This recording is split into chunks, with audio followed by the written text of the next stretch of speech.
Now, pay up or risk your life. That's the ultimatum Khayelitsha residents say they've been given by criminals in the area.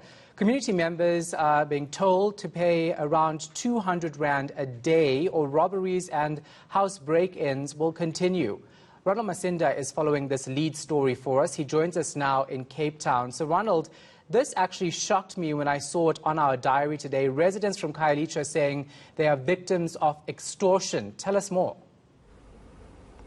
Yes, indeed, Shahan. Well, Khayelitsha residents say they've been living in fear for months now as criminals seem to have expanded their extortion network to other parts of their community. They started initially by extorting money from foreign shop owners, promising protection for them from robberies. And we even heard of a case in Strand earlier this year of a foreign shop owner who defied their orders, who was killed in a shooting. Now, many residents in Khayelitsha are saying that, you know, they simply cannot afford to give any money to these criminals. Many of these people are living in informal settlements where 200 Rand a month is too much money to give to criminals. And as a result, some of them have had their goods confiscated so that criminals can make up for what they believe should be owed to them.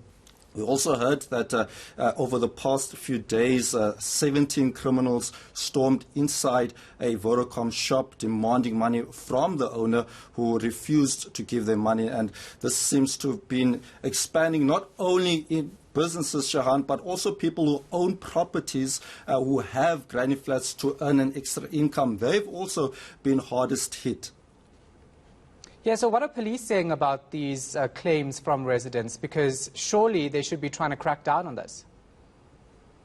Indeed, Shahan, but police are saying that many of these cases are not reported to them, so it makes it very difficult to actually try and curb this crime wave. But when we spoke to residents earlier today in Khayelitsha, they were saying that, you know, this has been brought to the police attention, and they fear that some of the police are actually working cahoots with these criminals.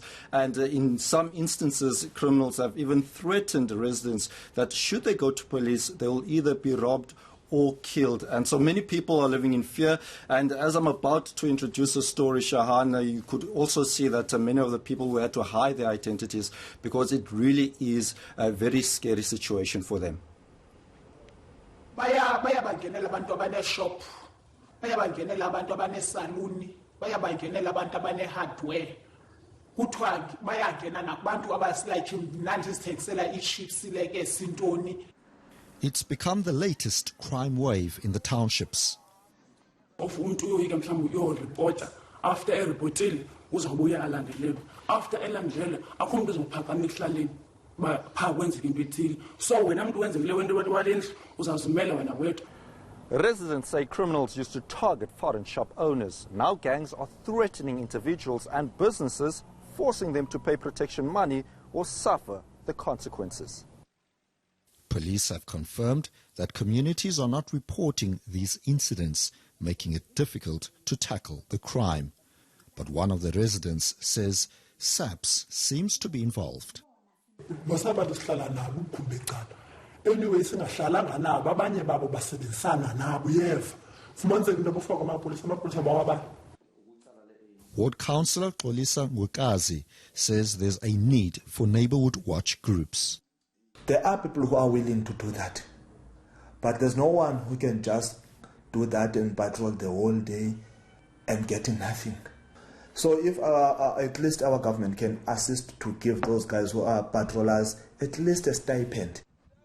Extortion claims are difficult to investigate if communities don't work together with the police. But there's a lack of trust in law enforcement, and residents also fear retaliation from criminals should they report such cases. Ronald Masinda, Cape Town.